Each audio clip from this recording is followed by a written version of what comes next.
सबैलाई नमस्कार। फेरि पनि तपाईहरुसँग केही कुराहरू लिएर जुन्न चाहेका छु। पहाड तराई डुवर्स सँगसँगै भारतभरि छरेका सम्पूर्ण मेरा दाजुभाइ दिदीबहिनी अनि विश्वभरि नै रहेका गोर्खे सन्तानलाई अनि भारत देशका सम्पूर्ण परिवारलाई मेरो हृदयबाट कोटि कोटि प्रणाम गर्न चाहन्छु। र आज केही कुराहरू लिएर दार्जिलिङ पहाड तराई डुवर्सको विषयलाई लिएर केही तपाईहरुसँग राख्न चाहिरहेका छु। आफ्नो सम्झी तपाईहरुले यो चिजलाई ग्रहण गरिदिनु होला। विशेष गरी अहिलेको यो कोरोना भाइरसको महामारीमा भारत देशले जुन प्रकारको एउटा संघर्ष गरिरहेका छन्, भारत देशले मात्र होइन विश्वले नै आज यो चिजलाई धेरैभन्दा धेरै संघर्षहरू अगाडि बढिरहेका छन्। तर भारत देशले जुन प्रकारको यो महामारीलाई जति सक्दो यसलाई 130 करोड सन्तानलाई बचाउनको निम्ति भारतका प्रधानमन्त्री नरेन्द्र मोदीज्यूले जुन प्रकारको कम्बर कसेर क्षेत्र क्षेत्रको निम्ति प्रान्त प्रान्तको निम्ति काम गर्नुभएका छन्, एकदमै सराहनीय छ। उहाँले दिएको निर्देश र आदेशलाई सम्पूर्ण 130 करोड सन्तानले देशवासीले पालन गरेका छन्। चाहे उहाँले जस्तोसुकै आदेश दिए तापनि सम्पूर्ण देशवासीले पालन गरेर आएका छन्। यो सँगसँगै यो भन्दा जटिल प्रकारले यो चिजलाई एउटा आफ्नो एउटा जानमालको ख्याल नगरिकन संघर्ष गरिरहनु भएका आज जति पनि डाक्टरहरू छन्, नर्सहरू छन्, आज जति पनि सफाई कर्मीहरू छन्, पुलिस दाजुभाइ दिदीबहिनीहरू छन्, जसले आफ्नो कर्मलाई मात्रै आफ्नो नोकरीलाई मात्रै हेरेका छैन, देशको सम्पूर्ण कम्युनिटीलाई जातिलाई हेरेर आज उहाँहरूले खाइ नखाइ काम गरिरहनु भएका छन्। आफ्नो ज्यानमालको नोक्सान हुन्छ भनेर पर्वाह नगरिकन पनि उहाँले देशवासीलाई बचाउनलाई काम गरिरहेका छन्। र यो सम्पूर्ण डाक्टर नर्सहरूलाई, सफाई कर्मीहरूलाई, पुलिस दाजुभाइ दिदीबहिनीहरूलाई गोर्खे सन्तानको तर्फबाट धेरै धेरै शुभकामना टक्राउन चाहन्छु। उहाँले दिएको गरेको कर्मले हेरेर आज जुन प्रकारको एकदमै हामी धन्यवाद दिन चाहन्छौँ। र यसरी नै जुन प्रकारको स्थिति आज पहाडमा चलिरहेका छन्, भइरहेका छन्, कुनै प्रकारको मेडिकल फेसिलिटीहरू पाउन सकेका छैनन्। कमान बस्ती सहरहरूतिर राम्रोसँगले टेस्टिङ भएका छैनन्। विभिन्न प्रकारको बङ्गालको कर्मशैली अपनाउने व्यक्तिहरूले ठूला ठूला प्रेस मिडियामा बोलेर हामीले यो गर्दैछौँ र त्यो गर्दैछौँ भन्ने कुराहरू मात्र ढाक पिटेर काम गरिरहेका छन्। तर ग्राउन्ड रियालिटी एकदमै जिरो छ। ग्राउन्ड रियालिटीमा एकै काम भएको छैन। त्यसले गर्दाखेरि हामी एकदमै जोगिनु जरुरी छ। यो आउने दिनहरू झन जटिल हुँदै गएको छ। यसलाई एकदमै हामीले गम्भीरतापूर्ण हामीले यसलाई सोचेर काम गर्नुपर्ने समय आएको छ। आफूले आफ्नो सम्पूर्ण गाउँ छिमेकीलाई, सम्पूर्ण क्षेत्रहरूलाई बचाउनु जरुरी छ। र आफू मात्र बाँचेर अरू मरोस् भन्ने दृष्टिकोणमा हामी कदापि बाँच्नु हुँदैन। हामी सम्पूर्ण यो देशको 130 करोड कम्युनिटीलाई नै आज हामीले एकदमै न्यायपूर्वक काम गर्नुपर्छ भन्ने हेतुमा हामीले चाहे राजनीतिक वातावरण चलाउने व्यक्ति होस्, चाहे सामाजिक चलाउने होस्, चाहे विभिन्न प्रकारको औदामा बसेका व्यक्तिहरू होस्, यो काम गर्नु जरुरी छ। तर दार्जिलिङ पहाडको स्थिति दिनदिन गम्भीर हुँदै जाँदैछन्। हामीले भर्खरै मात्र 25 तारिकको घटना हेर्यौं।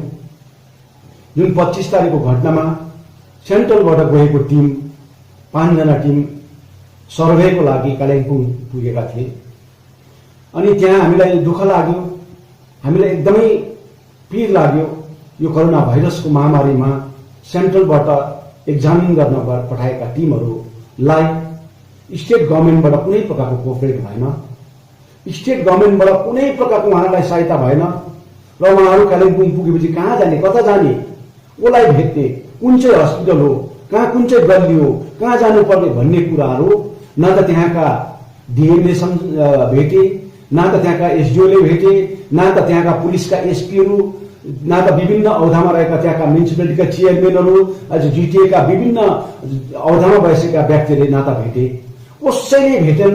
जुन टिम त्यहाँ गएर त्यहाँको निरीक्षणको लागि गएछ, त्यहाँ सेन्ट्रलबाट गएको टिमको मेन उद्देश्य के हो, त्यहाँ जुन प्रकारको कालिम्पोङमा केस भएका थिए अनि कोरोना भाइरसले भेटेर त्यहाँ एकजनाको मृत्यु भएको थिए, त्यो भएपछि त्यो एरिया एकदम सेन्सिटिभ जोन थियो। त्यो सेन्सिटिभ जोनलाई चाहिँ यति छिटो के कारणले चाहिँ त्यहाँनिर क्लियर भयो, यो बुझ्नु र जान्नु जरुरी छ। किनभने भाइरस भन्ने कुरा चाहिँ एकैचोटि आज भेटेर भोलि भेटिहाल्नुपर्छ र पर्सि मरिहाल्नुपर्छ भन्ने कुरो होइन।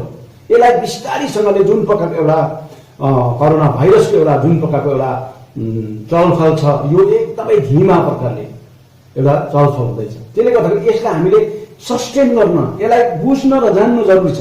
त्यसले गर्दा यो बुझ्न र जान्नको लागि नै आज सेन्ट्रलबाट टिम गएका थिए। तर सेन्ट्रलबाट गएको टिमलाई आज त्यहाँका डिएम, एसपी, एसडिओ, त्यहाँका चेयरम्यान, म्युनिसिपालिटीका चेयरम्यानहरू, जिटिएका त्यहाँ कार्यरत जो पनि होस्, उहाँहरू गएर भेटेनन्।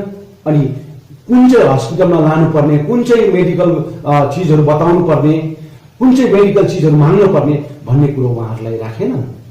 र त्यस पश्चात त्यहाँ ठुल्ठुला कुरा मात्रै भए, त्यहाँ देखाउटी मात्र भए। त्योभन्दा अगाडिको दिनमा सम्पूर्ण कालिम्पोङको सागसब्जी दोकानहरू खुल्ला थिए, पसलहरू कतिवटा खुल्ला थिए। तर त्यो दिन सेन्ट्रल गभर्नमेन्टबाट गएको टिमलाई देखाउटीको लागि चाहिँ त्यहाँनिर सम्पूर्ण त्यहाँ बन्द गरेर 2-4 जना दाजुभाइ दिदीबहिनीले सागसब्जी बेच्न राखेको थिए। त्यो सागसब्जीहरू दोकानपाटहरूको सडकलाई लात्ताले हिर्काएर रौडीजहरूले, दलालहरूले, आज जाति बेचुवाहरूले आज जुन प्रकारको आज त्यहाँ सागसब्जी आज बेचेर भएकै रासिन पानी किनेर खाने दाजुभाइ दिदीबहिनीहरूको सागसब्जी फ्याँकिदिएर यति साह्रो अन्याय र अत्याचार भएको छ कि यो शासनमा बस्दाखेरि चाहिँ यही लात घुसी चलाएर, अर्कालाई पुलिस प्रशासन लगाएर, दंगा फसाद गराएर आज जेलमा हालेर यो काम नै आज यो औदामा बस्नेको व्यक्तिको यो काम रहन्छ त?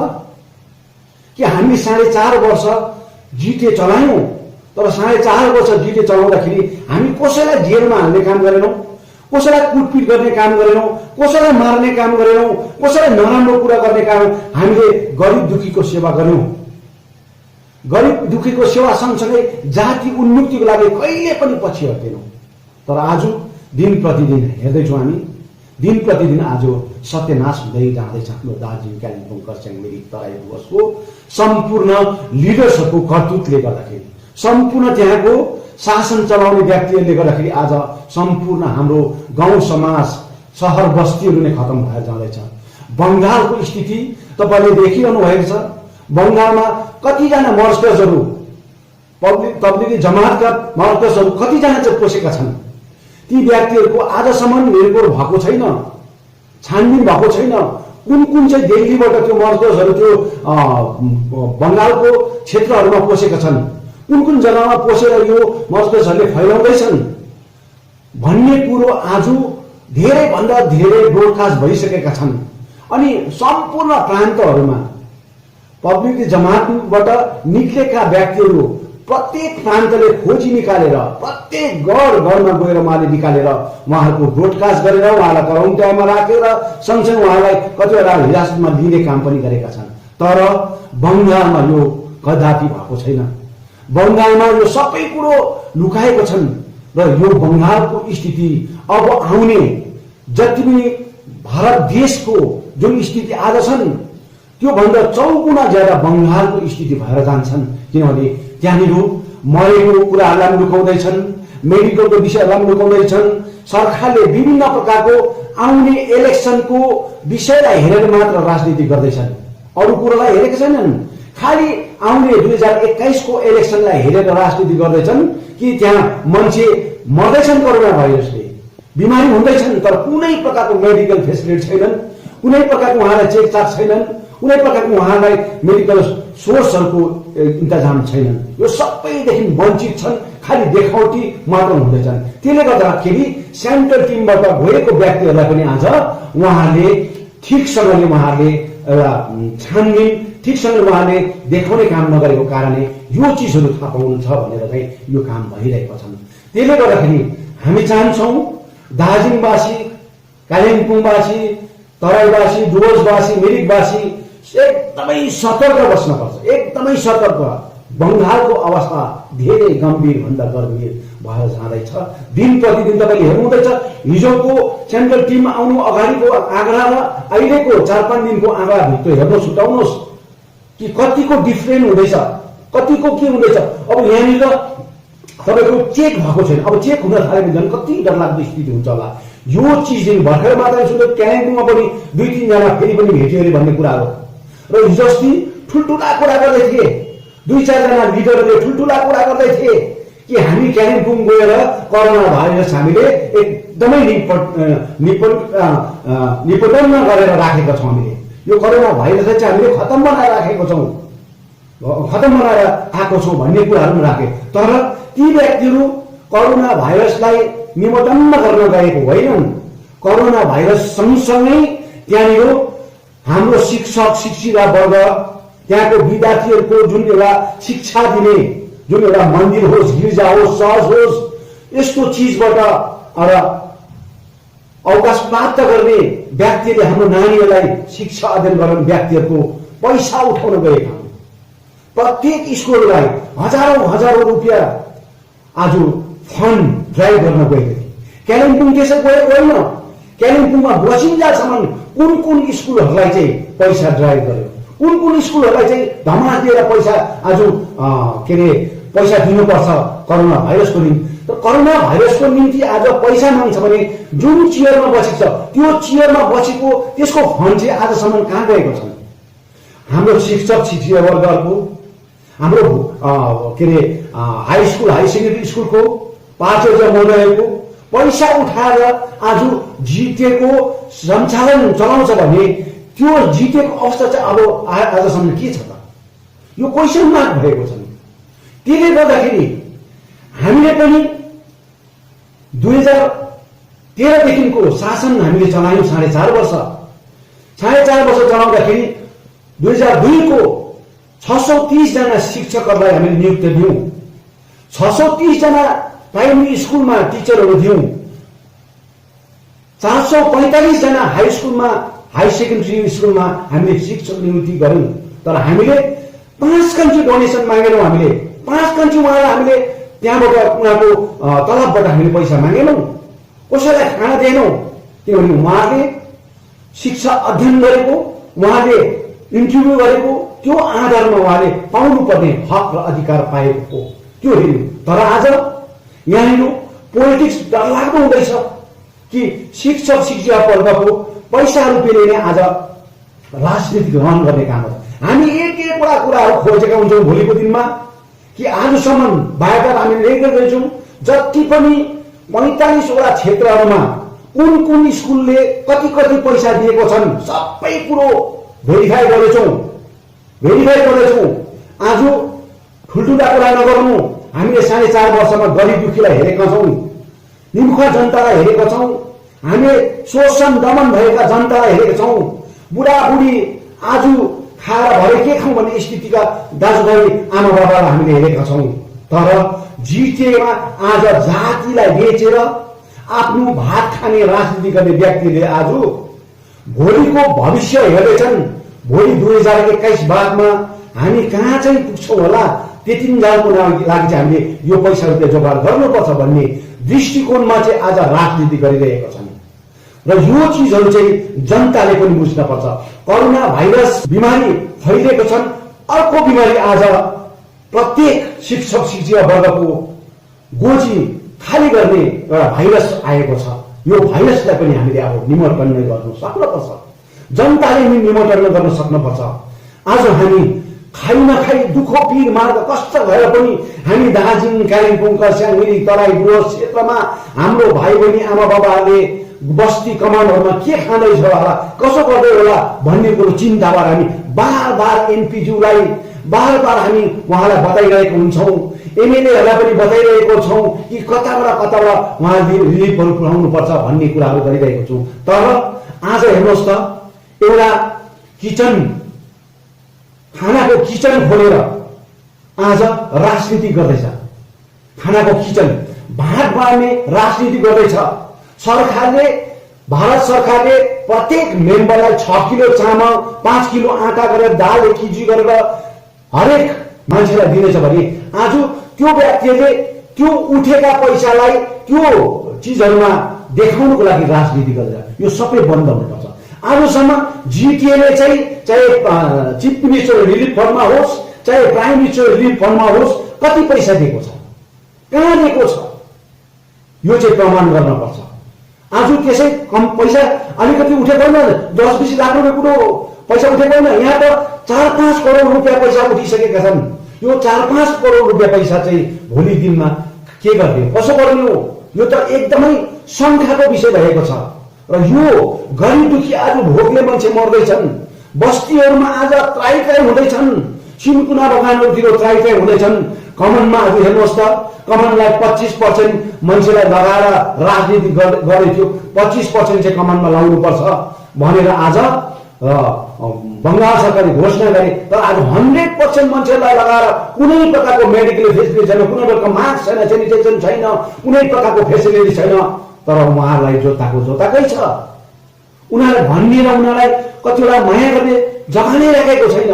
अब भोलिको दिनमा उहाँले पाउनुपर्ने अधिकारमा पाउनुपर्ने विषयमा के हुन्छ त नारा गर्नुपर्छ, जुलुस गर्नुपर्छ, धर्ना गर्नुपर्छ, यो नौबत आउँछ।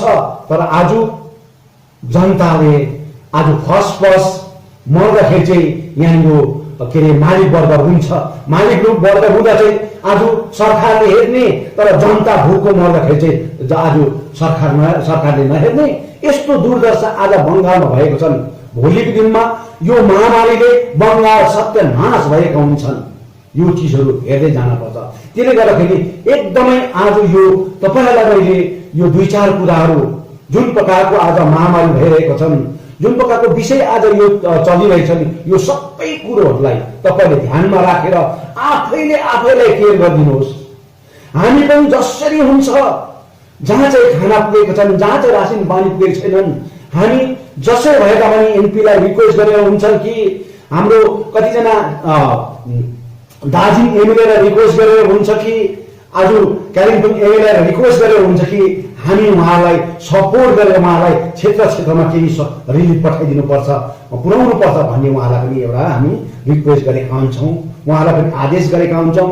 सँगसँगै हाम्रोबाट पनि तपाईहरुलाई पुर्याउनु पर्ने सहयोग हामी जस्तै स्थितिमा रहे तापनि, जस्तै हालतमा रहे तापनि तपाईहरुको निम्ति तपाईहरु भोकले नमरोस्। भोलिको दिनमा अझै आजको सिचुएसन के होइन, त्यो भन्दा 4 गुणा ज्यादा सिचुएसन खराब आउँछ। त्यो दिनको लागि पनि हामीले सोचेर बसेका छौँ।